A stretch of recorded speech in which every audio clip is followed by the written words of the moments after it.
One of my least favorite trends on Twitter, and to a lesser extent, YouTube and TikTok, are the idiots who complain ceaselessly about how modern vehicles are quote-unquote so expensive. And at the expense of skill issuing the hell out of these idiots, I just want to point out that you can find the cost of a vehicle and your expected monthly payment without ever setting foot in a dealership. There's a simple thing called mathematics. You would have learned it in school. If you didn't, auto loan calculators are literally a Google search away. So let's take the 2024 Chevrolet SIlverado LT.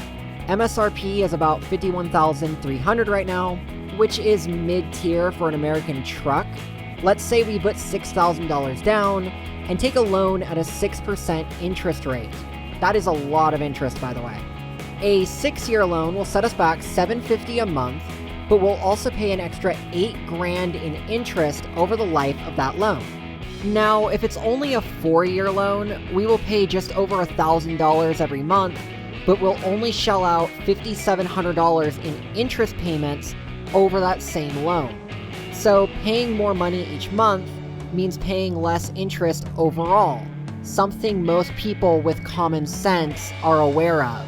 And if you are seriously paying $1,500 a month on, say, a 7-year loan, and yes, some of these people are doing that, it means you publicly admit to buying a $100,000 car. That is entirely a you problem. And you're gonna pay $20,000 extra just in interest payments before you finish. Skill issue. Go ride a bike instead. Anyway, this is where a lot of people in the comments are going to be like, oh, but cars shouldn't be $100,000 anyway. They shouldn't even be $50,000. It's all inflation's fault. And the answer is no. Shut up. You have no idea what you're talking about. And again, mathematics proves what a freaking moron you are. I decided to actually demonstrate that proof. I took the Chevrolet SIlverado LT extended cab and examined its price alongside its feature set over a period of 25 years. And what I discovered is that not only did inflation not jack up the prices of cars like ever, deflation actually lowered the cost twice. So let's talk about it. We're gonna start with the 1999 model as the baseline. It had a decently powered V8 engine standard, 4-wheel drive standard, and all the basic creature comforts you would expect from a mid-tier pickup truck at the turn of the 21st century. All of this could be yours for around $31,000. Not a bad starting point. Let's fast forward to 2004. Inflation averaged 2.5% year over year, meaning if General Motors changed absolutely nothing about their trucks, they could sell the same configuration for about $35,000. Instead, what they did is they incrementally added power, increased the number of standard comfort features, and deployed the OnStar system. For 2004, OnStar was a technical marvel. It was your automatic crash response, your remote system diagnostics, optional turn-by-turn navigation, and a car phone if you didn't own a cell phone. And realistically, you got all of this for about $1,000 more than what the inflation cost would have otherwise been. So at this point in time, inflation is kind of moot. But let's fast forward the clock by another 5 years and see what happens. 2009 was the heart of the recession. General Motors went belly up and had to be bailed out. As a result, they had some hard choices to make. First thing they did is spun off the LT model to create a more premium LTZ trim. This means that the LT carried over most features from prior years, but not all of them. Additionally, the engine was swapped out for a smaller displacement V8, less power, but more fuel efficient. Other improvements here are satellite radio, I guess, as well as traction control, which we all take for granted today. The cost of this vehicle? $10,000 under the inflation value of the same truck from 5 years earlier. Now, this is great for consumers, but it means GM was definitely not making a profit around this time. That being said, the recession did eventually end and prices began to climb slowly back up. When we get to 2014, GM has made some major overhauls. The Chevrolet Silverado no longer has an extended cab model, it is now a double cab model. A true four-door truck, but not as big as the crew cab. The engine got even smaller, it is now a 4.3-liter V6, and the transmission was improved to a 6-speed, which further increases fuel economy. Aside from some connected car stuff, not much in the way of creature comfort improvements here. But the price is just shy of $2,000 higher than its inflationary equivalent price would have been. And let's just take a moment to look at the bigger picture. As you can see, these prices are still $7,000 below the inflation value of the same vehicle from 15 years earlier. Like, it's insane, and it's only going to get wilder from here. 2019 is an interesting year because it's the year right before the world went to hell. The economy was quote-unquote doing great, with the recession now a decade behind us. But I want you to notice some absolute red flags here. The Silverado was overhauled, receiving a 2.7-liter turbo 4-cylinder that produced more power than any engine before it in this vehicle. That, coupled with a further upgrade to an 8-speed transmission, should have shot up the price of this truck by thousands of dollars. And yet, the price of this car is actually lower than the inflation equivalent of the 2014 model. Yes, you heard that right. General Motors was selling these cars with major improvements across the board for far less than they were actually worth. And that is not a good thing.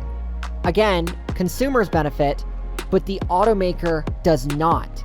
At this level, they are not able to increase revenues relative to inflation, meaning they cannot pay their employees wage increases adjusted to inflation.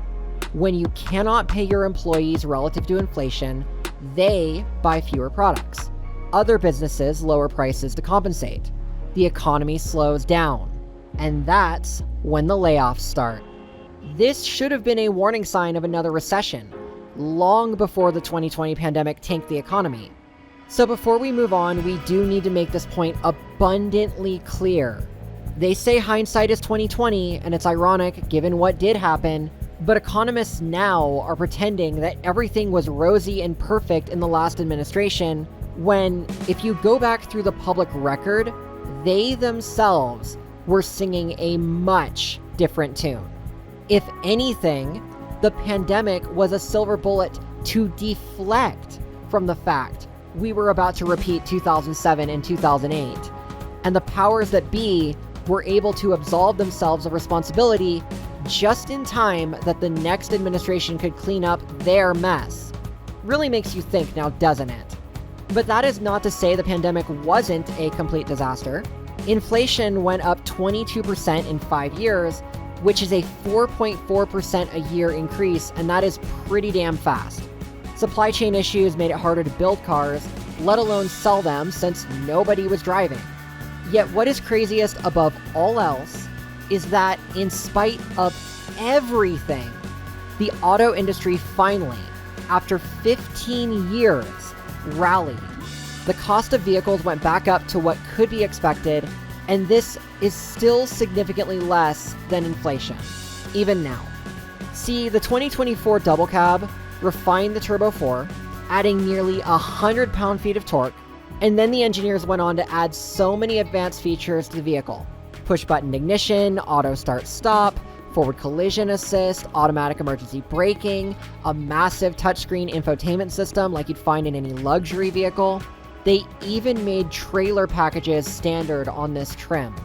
And the cost of the vehicle is finally in line with being just $1 or $2 grand more than the 5-year inflation adjustment, as it used to be, but it is still a full 10 grand less than the 25-year inflation adjustment. That is really the takeaway from all of this. You are getting so much more for your money year over year, and it is still nowhere near what it could be for the automaker. There is still plenty of room for prices of vehicles to go up, and yet they aren't. Instead, what automakers are doing is displacing that loss by pushing the ultra premium class vehicles that nobody needs to buy, they just want to buy. Right now, the most expensive Silverado double cab you can build and price is a 3-liter turbo diesel with 10-speed transmission, plus premium packages for comfort and convenience, and it's still about $60,000. Same price as the 1999 adjusted for inflation, and you would eat that truck for lunch. So, instead of buying a normal one, why not just buy a Silverado HD instead? Go from the half-ton to the full-ton. The High Country 6.6-liter turbo diesel dually model. Now that thing is going to set you back $86,000. And what do you really get for over $30,000 more? To be honest, double the horsepower, double the torque, and a vehicle that can drive itself sometimes on some roads in America.